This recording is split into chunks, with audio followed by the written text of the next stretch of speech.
Why is silver so cheap compared to other precious metals? It's a poor man's gold. Since a few hundred years ago, silver has been called that. Considering the gold and silver ratio, it is easy to see why. At the time of this video, gold is trading roughly at 1,970 and silver is just above 24. Nevertheless, 1 ounce of gold costs almost 82 times as much as an ounce of silver. In addition to gold and silver, this price range applies to other precious metals as well. Platinum is close to trading at 1100 and palladium is trading just above 1500. In spite of the fact that all four precious metals are sold as bullion around the world, why is silver so much cheaper than the others? Although there are many reasons for this, one thing is for sure it has nothing to do with its visual appeal, since platinum and palladium also have a silvery appearance. We will attempt to answer this question in the video. Now we have a lot to learn, and we need to first learn the history of silver spot price in order to understand how it got to where it is today. Silver's history. Since the beginning of organized society, silver has been used as a bartering item and eventually as a currency for army funding and taxation. A means code established around 3100 BC that 1 part of gold is equal to 2 1/2 parts of silver in value. In history, that is the lowest registered account of gold-silver ratio. Later on in history, the Roman Empire set the ratio at 12 to 1. In the following centuries, different countries in Europe set varying yet similar gold-silver conversion rates. A new coinage act was passed in 1792 in the newly independent United States of America, establishing gold-silver standards with a fixed ratio of 15 to 1. As central banks desperately try to regulate the price of silver and gold, both base metals, and many economies at the time, different factors contributed to variations in the silver price in the U.S. and around the world during the 19th and 20th centuries. So why is silver so cheap today? Silver remains a cheap metal, but why does the gold-silver ratio keep stretching?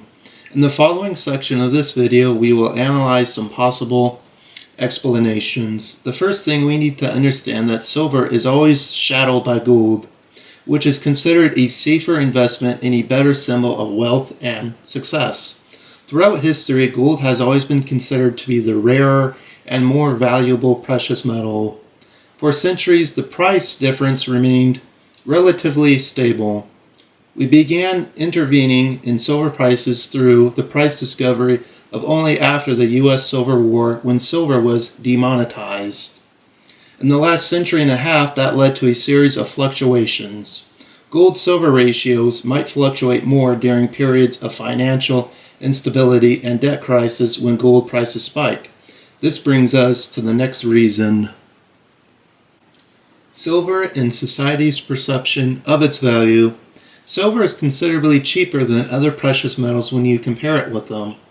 As we saw in the previous topic, you can buy much more silver than gold with the same amount of money, or cash. Even those unfamiliar with the precious metals market know that.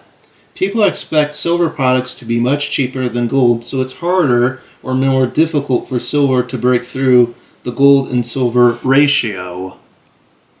Silver's demand. Following the end of all silver-backed currencies, physical silver remained as an investment asset and a commodity, especially with the advent of modern technology. Silver is in high demand for industrial uses. Silver is a highly conductive precious metal that can be used to improve electrical efficiency. A few examples of how silver can enhance electrical conductivity are long-life batteries, solar panels, superconductors and circuit boards, construction sites, industrial buildings, automobiles, water filters, and even the computer or mobile device you are using to watch this video about silver. A high industrial production level has a positive impact on silver prices.